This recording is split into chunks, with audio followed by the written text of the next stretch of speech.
Did you ever wonder if 9/11 was an inside job or a terrorist attack? It's a question that has intrigued, puzzled, and even divided many for more than 2 decades now. The catastrophic events of that fateful day in September have left an indelible mark on the annals of history, but they've also sparked a myriad of conspiracy theories. These theories challenge the official narrative, creating a labyrinth of alternative explanations that range from the intriguing to the downright bizarre. So, buckle up, as we're about to delve into the world of conspiracy theories surrounding the tragic events of 9/11. The first theory to emerge suggested that the Twin Towers collapsed due to a controlled demolition. Now, this theory holds that the buildings fell not because of the impact of the planes and subsequent fires, but due to strategically placed explosives that were detonated in a sequence to bring the towers down. The proponents of this theory often point to the speed of the building's collapse as an indicator. They argue that the towers fell too quickly, too uniformly, and too neatly to have been caused by the chaotic, unpredictable nature of a plane crash and the ensuing fires.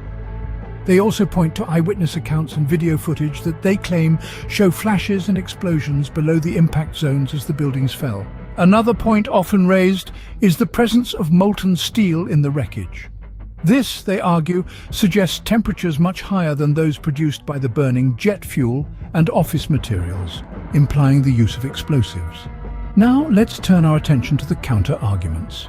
Experts in the fields of structural engineering, metallurgy, and fire protection, among others, have largely debunked this theory. They argue that the speed and manner of the building's collapse are consistent with the known impacts and fires and the massive structural damage they caused. They also point out that the so-called flashes and explosions can be explained by the intense pressure of the collapsing buildings, forcing air, dust, and debris out of the windows. As for the molten steel, they argue that it could have been the result of a combination of the burning jet fuel, office materials, and the sheer mass of the collapsing buildings, not necessarily evidence of explosives. While this theory certainly captures the imagination, experts maintain that it lacks concrete evidence. It's important to remember that extraordinary claims require extraordinary evidence. In the case of the controlled demolition theory, the consensus among experts is that such evidence simply doesn't exist. While intriguing, experts largely debunk this theory due to the lack of concrete evidence. The next theory questions whether a plane really hit the Pentagon. This theory has fueled many debates, with some arguing that the damage inflicted on the Pentagon was not consistent with the crash of a commercial airliner. Skeptics point to the size of the hole in the Pentagon and the lack of large debris as evidence that a plane did not cause the damage. They argue that the hole, roughly 75 feet wide at the Pentagon's outer wall, was too small to have been made by a Boeing 757. How could a plane with a wingspan of 124 feet, a tail height of 44 feet, and a length of 155 feet have made a hole so small? Furthermore, they claim that the lack of large, identifiable pieces of debris, such as engines or wings, further supports this theory. However, experts have addressed these questions with logical and scientific counter-arguments. They explain that when Flight 77 hit the Pentagon, it was traveling at an extremely high speed, causing the plane to disintegrate almost completely upon impact. The force of the crash and the subsequent fire could have caused the plane to break into much smaller pieces, explaining the lack of large debris. Regarding the size of the hole, experts argue that it was the plane's body, not the wings, that caused the hole in the Pentagon. The wings, being much less robust than the body, likely shattered upon impact, failing to pierce the Pentagon's outer wall. The plane's body, being much sturdier, could have caused the hole that we see in images. Again, most experts dismiss this theory, pointing to overwhelming evidence that Flight 77 did hit the Pentagon. The physical evidence, the eyewitness accounts, and the logical explanations for these seeming inconsistencies all support the conclusion that the Pentagon was indeed hit by a plane on that fateful morning of September 11, 2001. Another conspiracy theory suggests that United 93 was shot down by a missile. The proponents of this theory draw attention to the size of the debris field. It was reported to be over 8 miles, far larger than what would be expected from a plane crash. Eyewitnesses also reported seeing a small white plane in the vicinity of the crash site around the same time. Some even claim to have seen smoke trails typical of a missile. However, this theory is not without its counter-arguments. Critics point to the cockpit voice recorder's evidence, which was recovered from the crash site. It paints a picture of a heroic struggle by passengers to regain control of the plane from the hijackers. There are sounds of fighting, followed by attempts to steer the plane, and finally, the chilling moment of impact. There are no sounds that would indicate a missile strike. Furthermore, the small white plane was later identified as a corporate jet, which had been asked by air traffic control to investigate the crash site. The smoke trails could have been the result of the plane's engines, rather than a missile. And as for the debris field, it's worth noting that United 93 was travelling at a high speed when it crashed, which could have scattered debris over a large area. While this theory persists, the official story of heroic passengers overtaking the hijackers is widely accepted. It's a narrative of bravery and sacrifice, a testament to the human spirit's resilience in the face of unimaginable horror.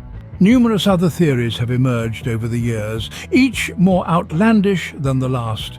Some are so extreme that they border on the realm of science fiction rather than plausible alternatives. Among these, the theory of holographic planes stands out. This theory suggests that no planes actually hit the Twin Towers.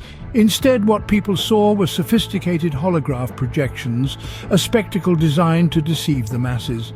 Another quite extraordinary theory postulates the use of mini-nuclear devices or mini-nukes. The proponents of this theory argue that only a nuclear explosion could have caused the kind of devastation witnessed on September 11th, pointing to the rapid disintegration of the buildings as evidence. While these theories may sound like fodder for a Hollywood screenplay, they have found traction among certain groups. The question is why? The answer may lie in the deep-seated skepticism towards official narratives, a skepticism that has been fueled by instances where the truth was manipulated or hidden from the public. This skepticism has led to a climate where conspiracy theories can thrive. They fill a void, offering alternative explanations for those who distrust the official accounts.